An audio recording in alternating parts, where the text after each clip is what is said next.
The labor pain. Labor room battles. The streets were eerily quiet that night.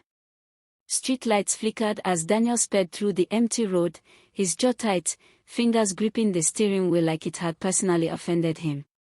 Beside him, Lovett shifted, her breath uneven, one hand pressing hard against her belly. "Drive faster, Daniel," she whispered. "I'm already speeding," he snapped. "Do you want police to stop us too?" Another contraction seized her.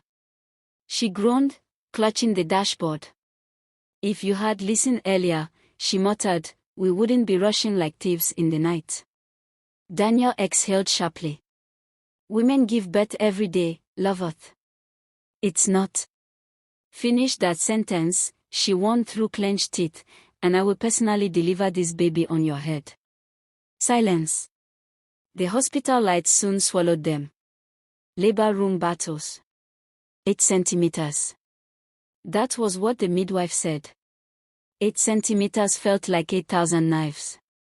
Lovett screamed, cried, prayed, and bargained with heaven. "Lord, if you save me from this pain, I withdraw my request for 7 children. 1 is enough. I will not disturb you again." Daniel sat in the corner, scrolling endlessly on his phone. Football highlights. Group chats. Anything but the sound of his wife suffering. When the baby's cry pierced the room, Daniel's head snapped up. A sharp, beautiful cry. "It's a boy," the doctor announced. They placed the baby on Lovett's chest. Time stopped. Pain faded into something deeper. "Love." Daniel rushed forward. "My son. That's my boy." Lovett looked at him with tired eyes. "Now you're here." She said nothing. She kissed her baby. "Welcome to the world, Davis." Sleepless nights begin. The real battle started at home. Davis cried. Morning. Afternoon. Night. Lovett barely slept. Her body was still healing. Her stitches hurt. Her breast ached. Her back screamed.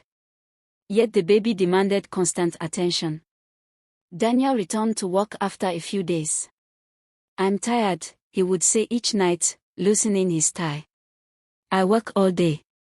And I don't." Lovett once replied, rocking a screaming Davis at 2 a.m. He pretended not to hear.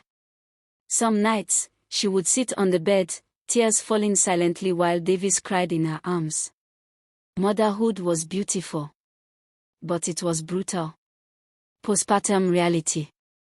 3 weeks later, Lovett stared at herself in the mirror. Dark circles. Loose skin. Exhaustion in her eyes. Daniel, however, had expectations. "You don't dress up anymore," he commented one evening. Lovett blinked at him slowly. "I dress babies now," she replied. He didn't laugh. The distance between them grew. Not loud. Not dramatic. Just quiet and cold. 6 months later. Davis was 6 months old. He laughed now. Rolled over. Recognized faces. Lovett adored him. But something was wrong. She felt tired again. Nauseous. Weak.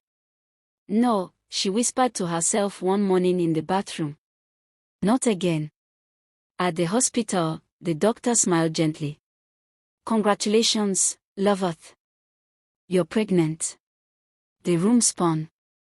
When she told Daniel that night, silence filled the house. "You're joking," he said flatly. "I wish I was." Daniel stood up abruptly. "I can't do this again. Not now. Not when we haven't even recovered from the first one." Lovett felt something crack inside her. "Recovered," she repeated. "You mean you haven't recovered?" "Daniel, I never even rested." He ran his hands through his hair. "I'm not ready for another sleepless year." She laughed bitterly. "I never stopped being sleepless." Daniel's breaking point. As the weeks passed, tension grew. Money became an issue. Sleep became a luxury. Arguments became routine. One night, Davis cried endlessly. The pregnancy nausea hit Lovett hard. She rushed to the bathroom and began vomiting. Daniel lost it. "I can't live like this," he shouted. "Crying baby. Crying wife. No peace in this house." Lovett stared at him from the bathroom floor. "You think I want this?" she asked quietly. "You think I enjoy breaking down?" Silence. For the first time, Daniel saw her. Not as the strong woman in the labor room. Not as mother of my son. But as a human being drowning quietly. He noticed the weight she had lost. The tiredness she carried. The loneliness in her eyes. He had been physically present, but emotionally absent. That night, something changed. Daniel carried Davis when he cried. Daniel warmed the milk. Daniel sat beside Lovett during her nausea spells. It wasn't perfect. He still complained. Still struggled. But he tried. And trying changed everything. The true labor pain. Lovett realized something powerful. The real labor pain wasn't only childbirth. It was sleepless nights, emotional distance, unshared responsibility, silent suffering. And Daniel realized something too. Fatherhood wasn't pride at the baby's cry. It was partnership in the baby's raising. 1 year later, Davis took his first steps between them. Lovett, pregnant again but stronger now, laughed as Daniel caught their son before he fell. The house was still noisy. Still chaotic. Still sleepless. But no longer lonely. Daniel squeezed Lovetta's hand. "We'll survive this," he said. She smiled. "We already are." The end.